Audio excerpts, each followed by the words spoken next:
जादू भरी लड़की एक ऐसी किताब है जिसमें बहुत सारी कहानियां हैं और सभी कहानियां बेहतरीन कहानियों में से है। किशोर चौधरी जी इस किताब के लेखक हैं। अगर हम किताब की बात करें तो ये किताब हिंद युगम द्वारा प्रकाशित हुई है, जिसका प्राइस है 125 रुपये। वहीं पर इसके पेजेस की अगर बात करें तो जादू भरी लड़की के कुल पेज है 160। कवर पेज जैसा कि आप देख ही रहे हैं, बहुत ही सुंदर है, बहुत ही प्यारा।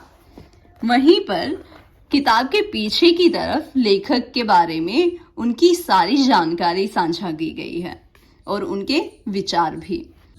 लेखक राजस्थान के रहने वाले हैं, जिसकी वजह से रेत के साथ उनका एक गहरा संबंध है, जिसमें वो सुखों को ढूंढते हैं। अगर पेजेस की बात की जाए तो येलो क्वालिटी के पेजेस यूज हुए हैं, जो काफ़ी अच्छी क्वालिटी में है। ये किताब एक कहानी संग्रह किताब है, जिसके अंदर आपको गुलजान, देखो परिंदे, साथ मुलाकातें, पक्की जमानत, शामिल सखी तेरी, जादू भरी लड़की, उस मौसम के दिन, पर्दे के पार चिड़िया, बिल्लियां, एक पूरा आदमी, कहानियां आपको मिल जाएंगी।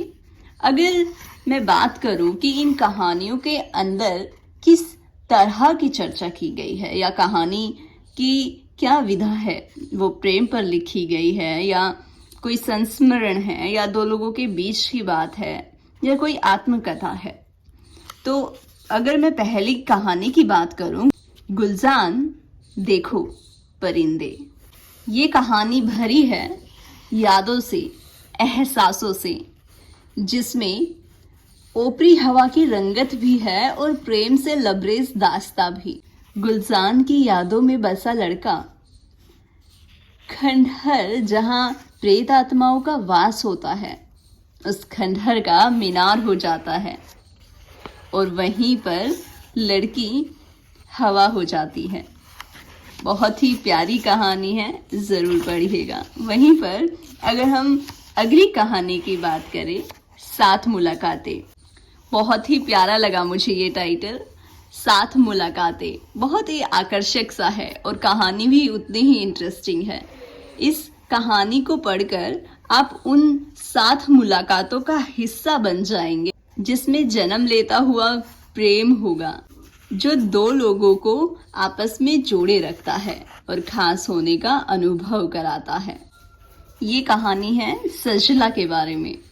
जब उनकी तीसरी मुलाकात होती है तो सजला सोचती है कि औरत से ज्यादा आदमी डरा हुआ है। उसी ने तय किया है कि औरतों की दोस्त औरत हो और आदमियों के दोस्त आदमी। वहीं पर छठी मुलाकात में महसूस होता है कि याद ही जिए जाने का हासिल है। वहीं सातवीं मुलाकात में संजना अकेले ढो रही एक बोझ को वहीं कैफेटेरिया की मेज पर उतार कर रखाती है और जब वह सुनती है कि तुमसे ज्यादा अच्छा कोई नहीं है, वो पूरी तरह से हल्की हो जाती है। पक्की जमानत।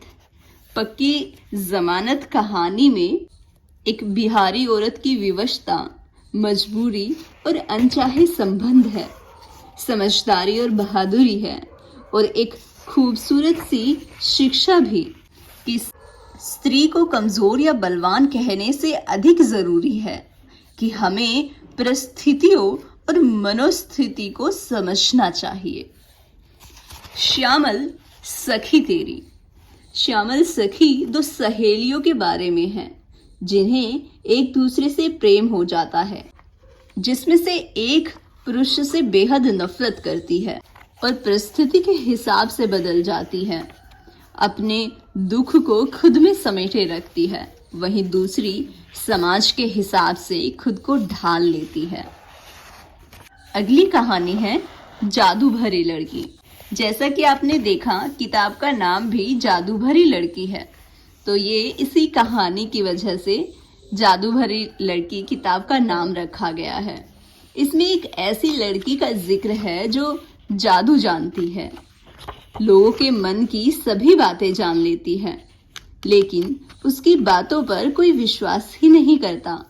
वो एक लड़के से बचपन से ही प्रेम करती है, पर उसके घर वाले उसकी शादी कहीं और करा देते हैं और वो लड़का शादी के पहले दिन ही उसे छोड़कर चला जाता है।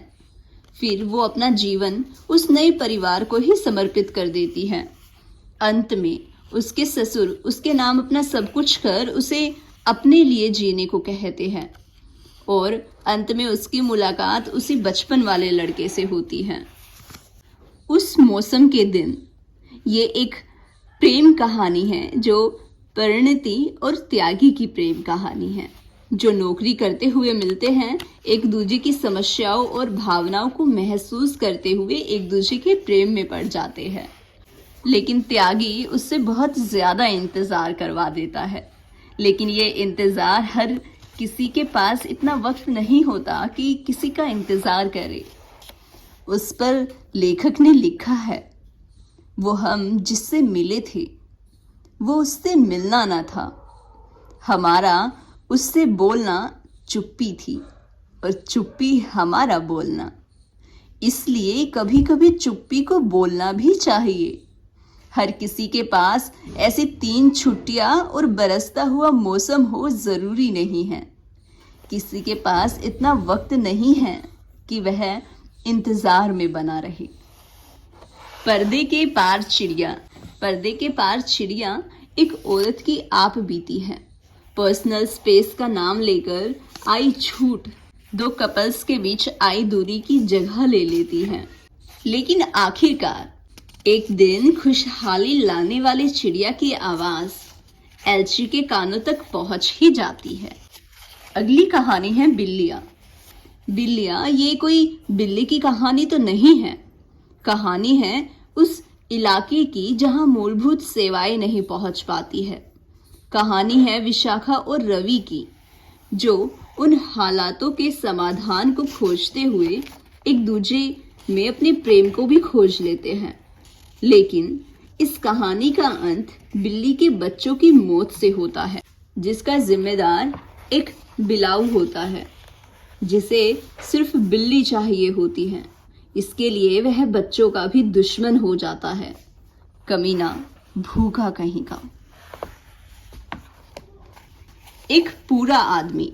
ये एक पूरा आदमी तो नहीं, लेकिन एक बुरा आदमी जरूर है, और इस किताब की आखिरी कहानी भी। इस कहानी में एक ऐसे आदमी की चर्चा है जो आदर्शों का सबसे ज्यादा दिखावा करता है और वहीं अनुचित तरीकों से लोगों के जीवन में दखल देता है।